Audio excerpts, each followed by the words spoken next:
በስመ አብ ወወልድ ወመንፈስ ቅዱስ አሐዱ አምላክ። የተከበራችሁና የተወደዳችሁ ኦርቶዶክሳውያን ጥሙቃን ክርስቲያን ወገኖቼ አንድ አምላክ በሚሆን በአብ በወልድ በመንፈስ ቅዱስ ስም እንደምን አረፈዳችሁ። ሰላም እግዚአብሔር ከሁላችን ጋር ይሁን። አንድ እናት ጥያቄ ጠይቀውኝ ነው። ጌታችን መድኃኒታችን ኢየሱስ ክርስቶስ የጾመው 40 መዓልትና 40 ሌሊት ነው። እኛም 5 ቀናት ለምን እንጾማለን ብለው ጠይቀውኝ ነው። እውነት ነው። ጌታችን መድኃኒታችን ኢየሱስ ክርስቶስ የጾመው 40 መዓልትና 40 ሌሊት ነው። ሌሎችም ነቢያት የጾሙት እንደዚሁ ነው።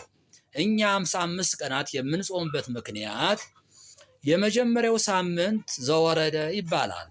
2 ትርጉም አለው። አንደኛው ጾመ ሕርቃል ነው። ሕርቃል የተባለ ንጉሥ የጾመው እንዲጾም ያወጀው ነው። ታሪኩ ሰፊ ነው። ሕርቃል ማለት የሮም ንጉሥ ነው። ሁለተኛው ዘወረደ ጌታችን መድኃኒታችን ኢየሱስ ክርስቶስ ከሰማየ ሰማያት መውረዱ ከድንግል ማርያም መወለዱ የምናበስርበት ነው፣ የምናስብበት ነው። ስለዚህ ጌታችን ቅድስት ላይ ሲጾም ከቆመ ሳይቀመጥ ከዘረጋ ሳያጥፍ የሚለው ቦታ ያስፈልጋል፣ መወሰን ያስፈልጋልና ይህን የምናስብበት ነው። ከቅድስት ጀምሮ ያለው ጾም የጌታችን ጾም ነው። መጨረሻ አካባቢ አንደኛው ሳምንት ከሆሳዕና ማግስት ጀምሮ የምንጾመው ደግሞ ሕማማት መከራውን፣ ግርፋቱን፣ ስቃዩን፣ ስቅለቱን፣ ሞቱን በማሰብ የምንጾመው ጾም ነው። እኒህ እናትም ሰዎች የማይመለከታቸው ሰዎች ግራ አጋብተዋቸው ነው እየጠየቁኝ። የማይመለከታችሁ ሰዎች ብታርፉ ምን አለ? ተናግራችሁ ባታናግሩን። እናንተ አይመለከታችሁ። 100 ቀንም እንጾም፣ 30 ቀንም እንጾም፣ 40 ቀንም እንጾም፣ የጾም ጥቅሙ የምናውቀው እኛ እንጂ እናንተ አይደላችሁም። ጾም ማለት ዶግማ ነው። መጽሐፍ ቅዱስም ዶግማ ነው። በመጽሐፍ ቅዱስ የተጻፈ ሁሉ ዶግማ ነው። መጽሐፍ ቅዱስ ለምን ተጻፈ ቢባል ሰዎች አንበው ተምረው ተረድተው እንዲድኑ ነው፣ ለድህነት ነው። ስለዚህ የኛ ጾም የነቢይ ጾም አይደለም፣ የፓስተር ጾም አይደለም። የመድህን ዓለም የኢየሱስ ክርስቶስ የድንግል ማርያም ልጅ ጾሞ ያሳየን ጾም ነው የምንጾመው።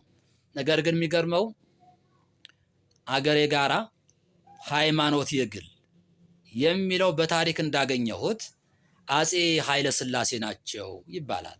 ብዙ ጊዜ አፍሪካውያን ስልጣናቸው ለማራዘም የተለያየ ነገር ይጠቀማሉ።